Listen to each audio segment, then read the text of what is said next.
discussing the workshop assessment. So, in this report, we explain how we can measure the workshop assessment. The goal of the workshop was to improve communication, collaboration, and conflict resolution in the marketing team, so we can focus on both quantitative and qualitative ways to check the results. So first, we discuss the measurable metrics we can use.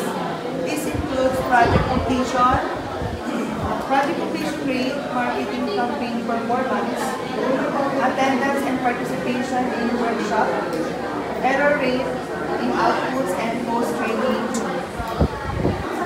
score. So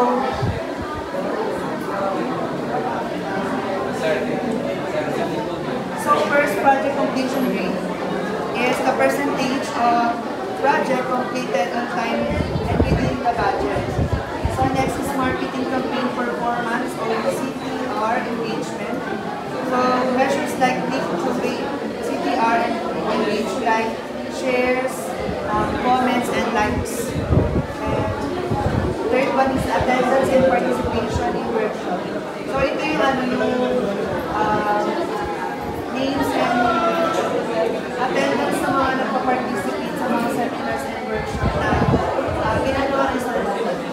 Then yung error rate in outputs, yung dami ng error na isang kumpanya sa isang workshop na ginagawa nila. So last is post-training test scores. Ayun yung nakukupang rate doon sa evaluation na pinapasabot nila sa last part ng seminar or ng workshop. And that's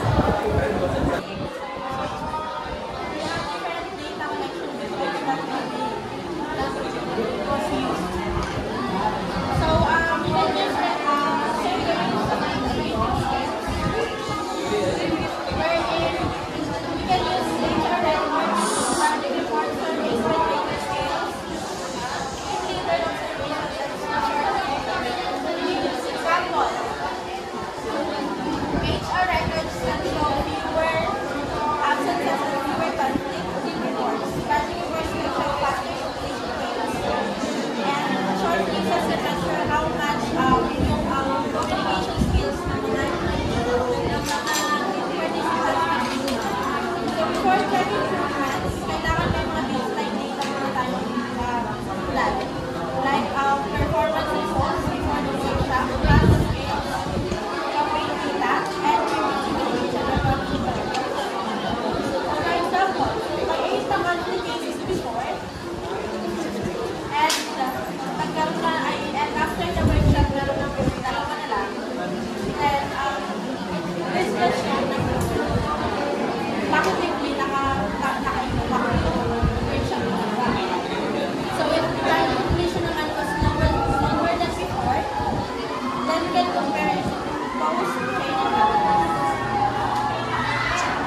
mas konti na yung makikita natin yung changes with after 6 months, everything can work. Tapos sila yung project.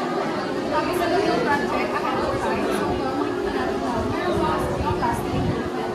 Next is yung result static. So, mas less yung conflicts or issues sa company, makikita natin na